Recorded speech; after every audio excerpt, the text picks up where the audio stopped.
This video is a crash course, I'll call it, in 4.2. So you guys started 4.2 with Mr. Joe yesterday in class, and we did a really quick 3 slides just to go over a basic introduction.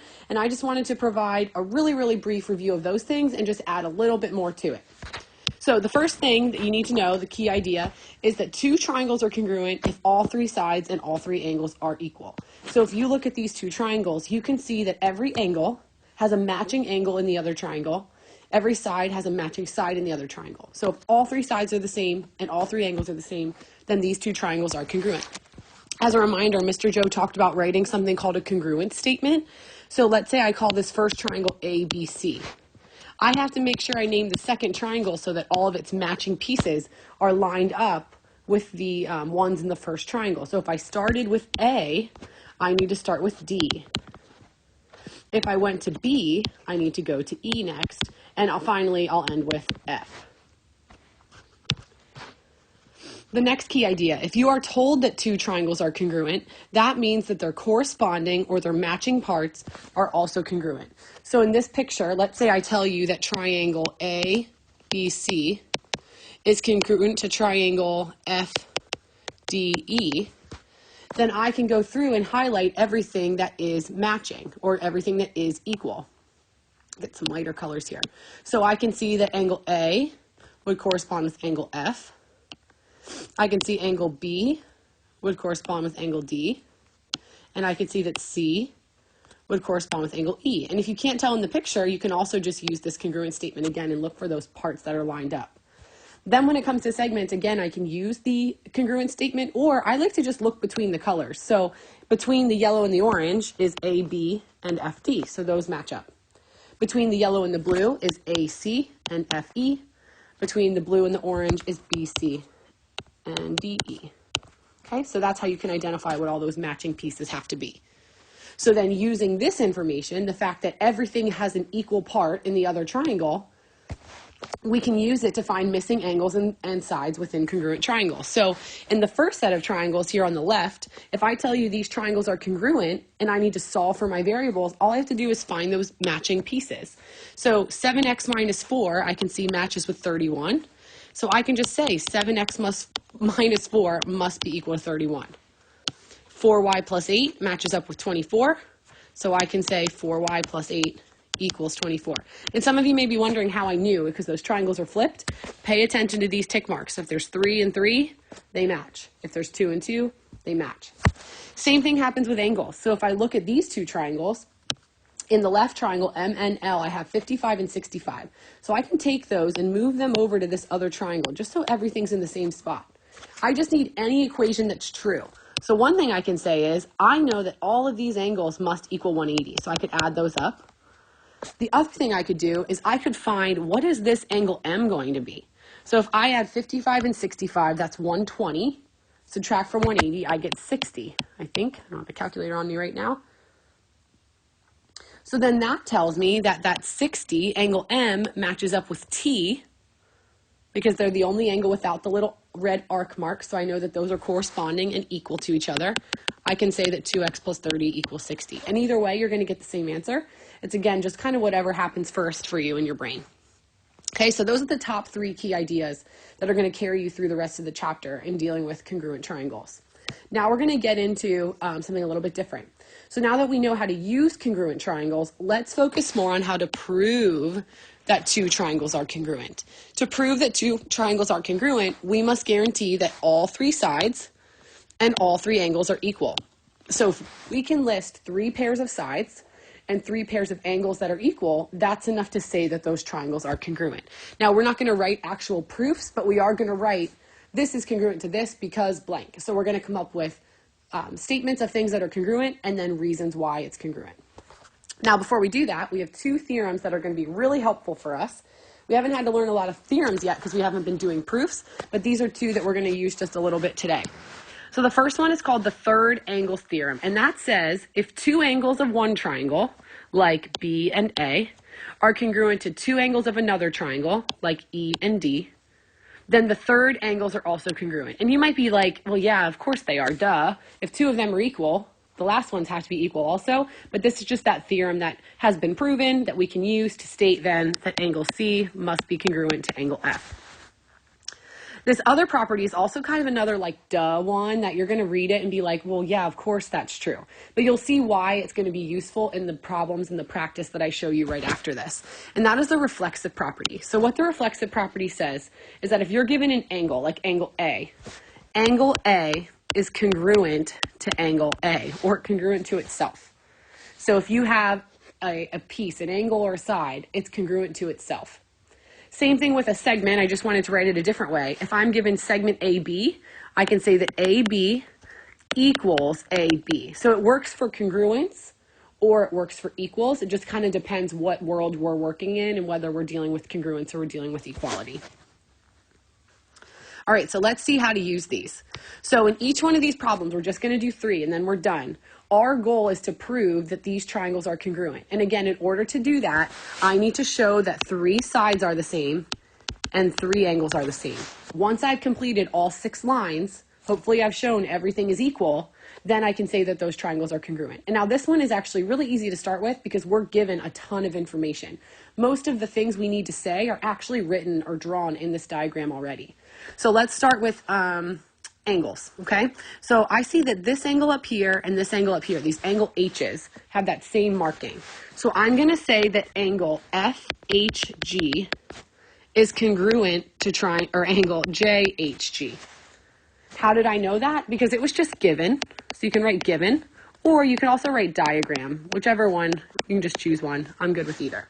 Now notice I didn't just put angle H and angle H, because then a reader might be like, well, that's the same angle, and there's so many different angle H's. There's 3 different angle H's. We need to be specific in which one we're talking about. So there's one angle done. Let's look at another one. How about these two angle G's in here have the same marking, so I can name those as well. We have to be careful when we name these though. It's going to be FGH or HGF, either way. Remember that G just has to be in the middle. And angle HGJ. And again, that's because it's given or it's just in the diagram. Now, the last angle that we're missing is F and J. And we can't put diagram because it doesn't tell us in the diagram that they're equal. We don't really have anything that's telling us they're equal other than that theorem we just talked about. Because we already have 2 angles that are the same, that means that the third angles must also be the same. So I can say angle F is congruent to angle J. And I could just use one letter here because there's no kind of conflicting angles that people won't know what angles I'm talking about. And that's because of the third angles theorem. And remember, that theorem says that once you know that 2 angles in a triangle are the same, that means that the other last third one has to also be the same. Last thing we have left to do then is the 3 sides. So let's just start with a side we can see is the same. I see that FH is congruent to HJ. FH congruent to HJ. Again, why?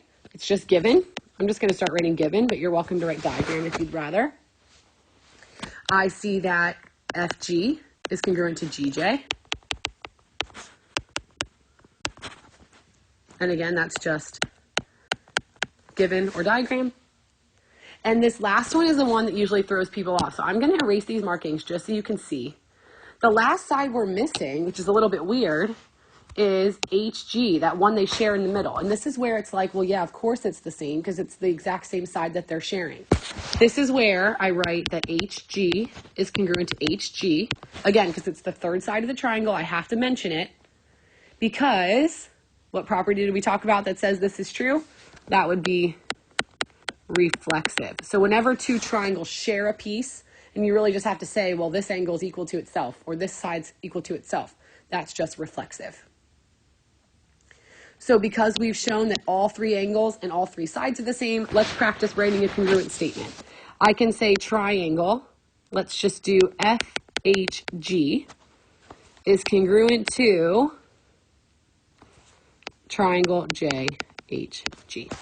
And just as a hint, we will never give you ones that are not congruent, so you will always be able to prove they're congruent. So we're not going to give you any trick ones where, surprise, you can't do it. You're always going to be able to do it.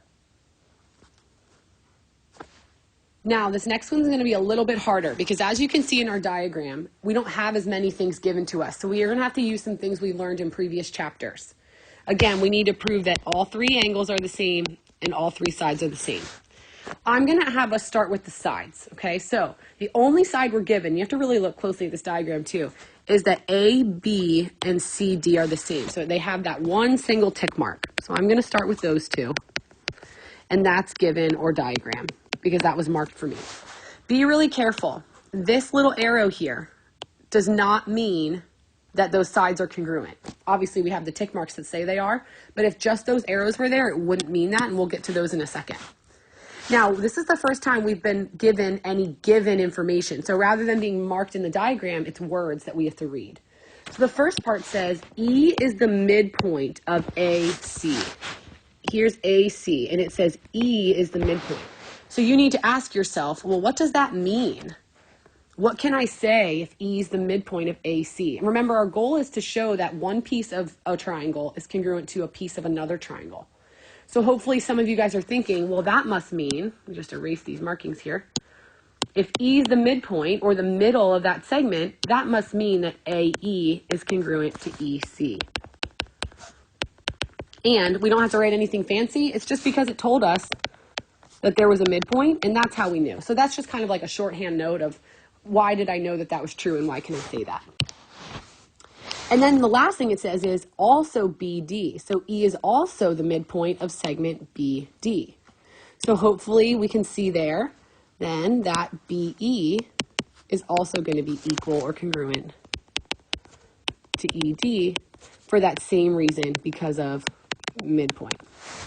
Okay, so at that point we've done all of our sides. So sometimes things are going to be given to you in the picture, which is really nice. Sometimes you're going to have to use given information to just make conclusions based on things we've learned before. Okay?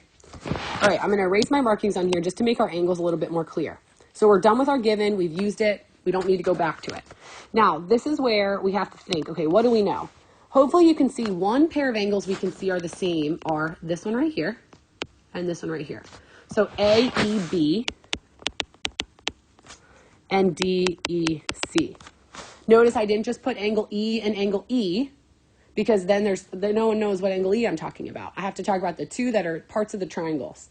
And the reason that these are congruent is because they are vertical angles. And you guys are usually really good at seeing that. They're vertical angles. And honestly, unfortunately, that's the only really easy one there is to see. So now we have to use some more information. We're going to come back to these triangles. These triangles mean that these lines are parallel. Parallel lines, everyone's favorite chapter. We're going to see what angles we know are the same because of parallel lines. Now, keep in mind, we need angles that are inside of these triangles. So the only ones I have left are like this one, A and B, D and C. So I want you to ask yourself, which two angles must be the same? Parallel lines give us corresponding angles, alternate interior, alternate exterior, consecutive interior, consecutive exterior. What kinds of angles do I have? Now, another thing that might help as my diagram gets a little messier is highlighting a transversal. So if I pay attention to this transversal first, maybe some of you can see that A and C are alternate interior. So I can say angle A is congruent to angle C because they are alternate interior angles. Again, we're just making a quick note. So someone looking through this is like, well, how did they know that that's true? Just because they're alternate interior.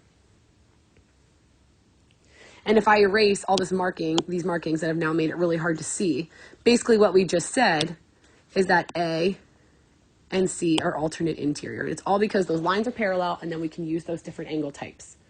Now, here's where you have a choice. I don't know where your brains would take you first, so I'm going to show you both. Some of you might be like, oh, awesome, while we're on that thought, B and D are also alternate interior, so I could say that. So if you notice that those are also alternate interior, then that's great. Some of us might be like, yeah, I don't see that, and I want to get away from parallel lines and alternate interior as fast as I can. So instead of writing alternate interior, you might write, since we already know two angles are the same, then the third ones, what do I know about the third ones? By the third angles, Whew, I just held in a sneeze. Sorry, that sounded really weird. Third angle theorem. I know that those third angles must also be the same. Neither one of these is more correct than the other. It's just up to your personal preference. Okay? So once we've shown that all three angles and all three sides are the same, that's enough to say those triangles are congruent. So let's say that I start with triangle ABE. Think about how I would fill in that second triangle if I have to match up my corresponding parts. ABE would be congruent to CDE. And that's where I think the coloring really helps, because it's so much easier for you guys to match up colors if things are labeled correctly than having to like go back and forth between the letters and figure things out that way. So I really recommend the highlighting the coloring if you can in a section like this. And we're going to stop there. So this was just, again, a quick review of what you guys did in class on Thursday, a little preview as to what we're going to have you doing next week. And I promise you, this is the long way, the very long way. And we're going to get into some shortcuts next week and talk about, well, what if we can show that these three pieces are the same? Is that enough to show these triangles are congruent? So on Monday, we're going to finish that last example, and then we'll give you some time to practice before we get into anything new.